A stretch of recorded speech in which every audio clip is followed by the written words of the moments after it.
Jeff Kelly, Chief Instructor with Xilin Martial Arts Center in Corvallis, Oregon.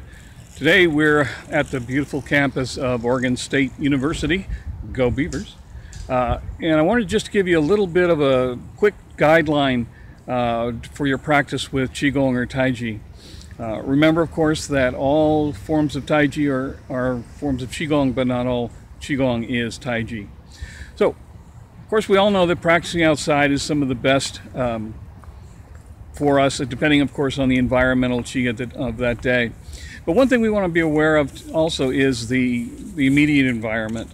That can affect our practice. And one thing I want to talk about today is the combination of Yin and Yang.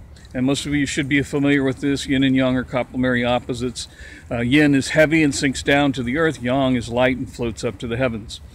So when you're practicing, even though we want to keep them balanced for health, generally we want to cultivate a little bit more of the Yang Qi.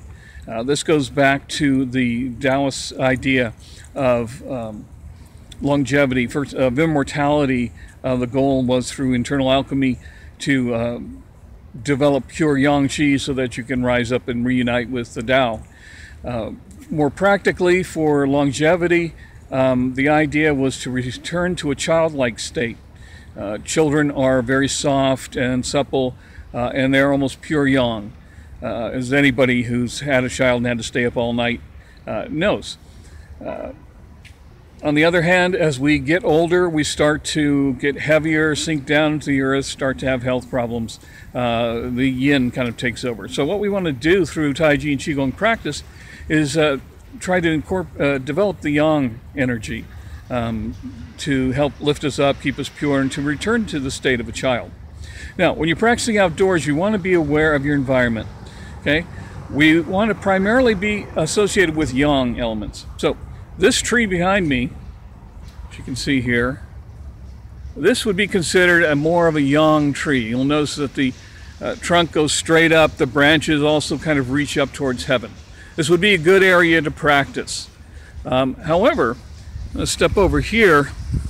This particular tree here, you can see behind me, right over there, it all grows downward. All the leaves and the branches are growing downwards towards the earth. This tree is very yin. Okay, so we want to, in our practice, try to avoid yin areas, yin trees, and practice more in the areas of the yang trees. This will help boost our yang Qi cultivation. Now, of course, yin is not bad. There's nothing wrong with yin. However, for practice, probably the best thing is, unless you know for a fact that you have a yin deficiency, you probably just don't want to practice near a yin tree. Okay? So be aware of the environment. There's a lot of other guidelines I hope to share with you one day. I hope you enjoyed this. Jeff Kelly, Chief Instructor with Xilin Martial Arts Center in Corvallis, Oregon. And just between you and me, I never went to school here at OSU, but I have what I call my Corvallis camouflage. So hopefully no one will know. All right, guys, we'll see you later. Thanks again for tuning in.